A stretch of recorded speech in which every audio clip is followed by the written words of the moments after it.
Praise లాటండి. మీరందరూ బాగున్నారా? మీరందరూ బాగోవాలని సిస్టర్ ప్రార్థిస్తుంది. ఇదని మీదనగా వాక్యం.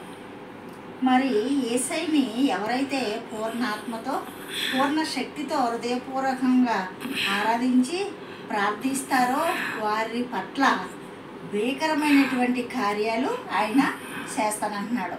భీకరమైన కార్యాలు ఏంటంటే, మనకు అక్కడికి అవసరం ఉన్నప్పుడు అందరూ బంధువులందరూ తప్పుకుంటారు, స్నేహితులు తప్పుకుంటారు.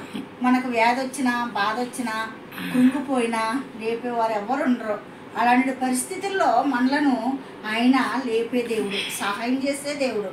మరి అదే కాదండి, మన పాపము నుండి విడిపించి రక్షించే దేవుడు, మనలను సొమ్మసిల్లిపోయినప్పుడు లేపే దేవుడు, బాధలో కృంగిపోయినప్పుడు ఆయన చెయ్యందించే దేవుడు.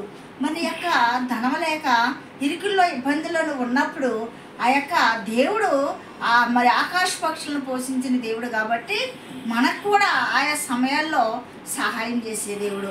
ఆశగల ప్రాణాలను తృప్తిపరుస్తారన్నాడు కదండి.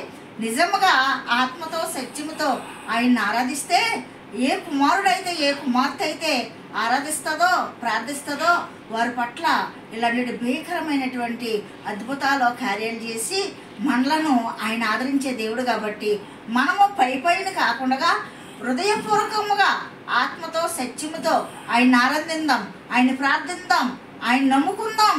మరి ఈ యొక్క లోక మనుషులు ఆశ చూపించి మోసం చేస్తారు, కానీ దేవుడు మోసగారు కదా. నేను నరుడను కాదు అబద్ధం ఆడడాకనే వాక్యం ఉంది కాబట్టి మనము పూర్ణాత్మతో పూర్ణ శక్తితో ఆయన ఆరాధించినప్పుడు మన పట్ల భీకరమైనటువంటి కార్యాలు చేసే దేవుడు కాబట్టి అలాంటి దేవుడిని ఆరాధిద్దామండి. ఈ వాక్యం దేవుడు దీవించుగాక. ప్లీజ్ సబ్స్క్రైబ్ చేయండి, లైక్ చేయండి. మీకందరికీ వందనాలు.